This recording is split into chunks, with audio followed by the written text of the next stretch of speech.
Welcome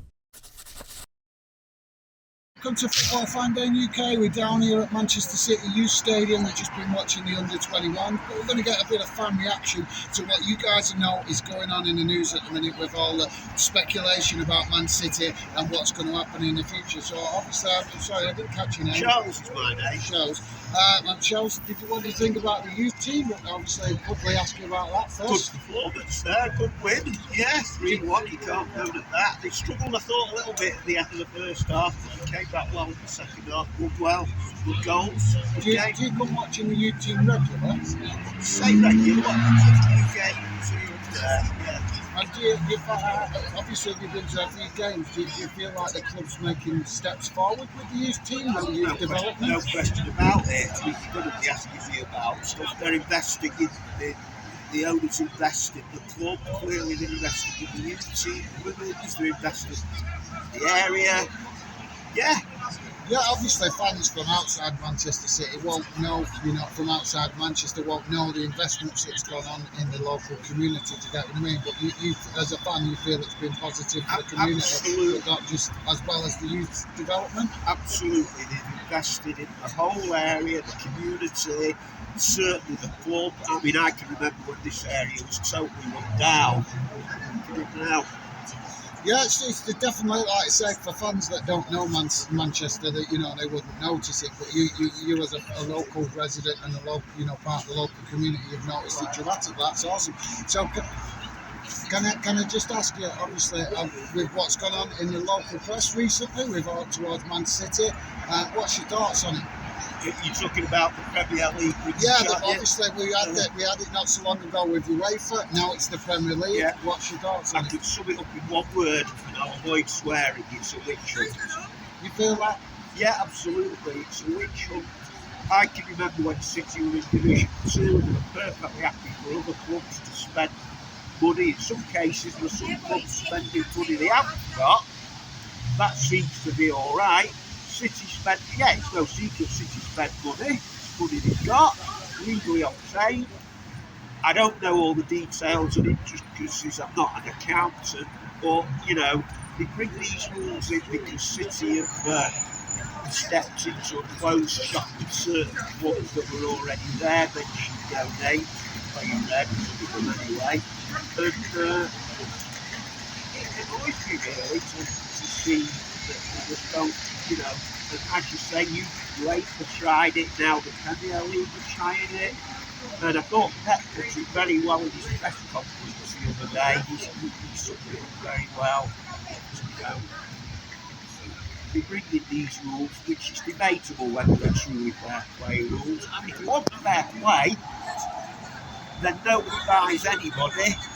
But that's never been the case. No, it's not. So they suddenly bring it in and persecute City. It's jealousy from certain clubs. Well, obviously this is not. I get what you're saying, and there may be influence from other clubs, but this is obviously a battle where, as we said a few minutes ago, UEFA tried it not so long ago. Now it's the Premier League. Do you feel that they're trying to use Man City to make an example? Because we're now seeing that Man City are not the only club with this humongous kind of investment available to it. We're now seeing that Newcastle are just about to start the road of what Man City has been on for a couple of years. We're seeing that other clubs are getting big investment. Chelsea have just got a new owner. So do you feel that the Premier League are trying to use Man City as an example to try and, potentially put off other owners from specific things? Maybe, but if that is the case, what are they trying to achieve? They're putting off people from investing in the Premier League. I mean, as long as those owners are investing and not taking money out, what harm is that doing anyway? I agree, yeah, but I mean, as a football fan, I'm confused with where the boundaries are with this financial fair play. Yeah. But what I mean, guys, if you're wondering what I mean by that, is how is it if a club, as I understand it, the whole point of financial fair play is that a club cannot spend more than 25% of what they earn that year. So, for example, they can spend the whole 100% of what they earn, and they're allowed to spend 25% over it. That's how I understand it. I might be wrong. I might be getting the details slightly wrong, but that's always how I've got the picture of it from what I've picked up. So if that is the case, where's the boundary if like, for example, an owner like Man City wants to invest £500,000 to help the club move forward? How does that kind of thing work? Do you get it? There seems to be no, and what we're seeing is the mainstream media are not going after this to give us better details and as fans a better understanding it. We're seeing a battle now between Man City and the Premier League, and the fans are scratching their head going, how has all this come about? I'd agree with you. I mean, you know, ultimately, if it goes to court or whatever, the lawyers and accountants will argue it out. You're right. Where does it end? Is it, you know, is it okay to stop investment?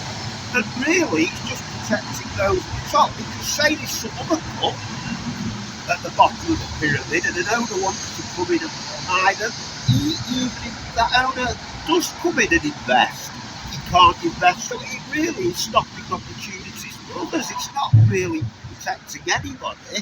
It's protecting the closed shop of sorts. As long as those owners are owners who have the money behind them and are genuine and not taking out, then they're not doing any harm. The Premier League or the league, you know, I can think of a few clubs not too far from here, Bury, who went kaput. You know, they didn't protect that club, did they? No, because those owners didn't have the money behind them. So why did they let them in the first place? But the question with Bury is, why did the EFL allow a club to be bought for as little as £1? Exactly.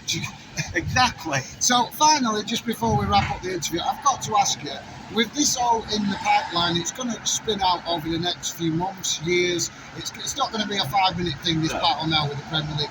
Do you have concerns as a fan that the money that would be invested into your team and your club and your community is now going to be diverted to spending money on expensive lawyers to battle the Premier League?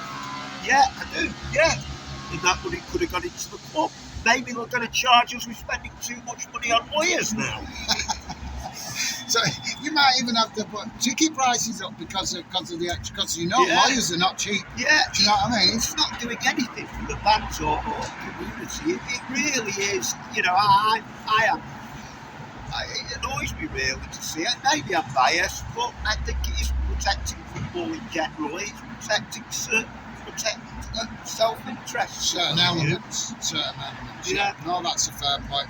But just finally, obviously, with that in mind, do you worry that the worst will happen and City will end up getting relegated? Because there obviously is talk of them being people are relegated. talking about doing that. I mean, I can remember City being down 2 divisions. It'd be an absolute travesty. It happens. I can't see it happening, but you never know. You never know. Obviously, that's been debated as worst case scenario. Yeah. But you know, being a City fan and the history of the club, how ruthless the football league can be. Do you get what I mean? And obviously, the people in the football authorities, with stuff like this happening, we've got to ask the question. Have they got an agenda? Well, yeah. Because I don't know whether you know as a City fan, and I don't know whether you guys know, but this has actually come out with Manchester City and the battle now with the Premier League, just as the British government are about to introduce new laws and look at the possibility of an outside body to monitor football. Did you know that? I did know that in some of the newspaper articles they were talking about the timing of that. But again, it's what's the purpose of the outside body. If the outside body is to help football, then what's going on now isn't helping football. It's going to put people off investing in it. But my point is that the EFL could be, the Premier League could be, not the EFL, sorry, the Premier League could be doing this as an example to the government, as if to say we don't need another person, another organisation involved. We can do this. We can manage it. Maybe, but if they're doing it in the wrong way, if they are. I agree, absolutely. Yeah. Well, there you go, guys. That's it from me and from you, obviously. Great to have you on the show, and hopefully you guys will check out future videos. Take care, and that's it for now.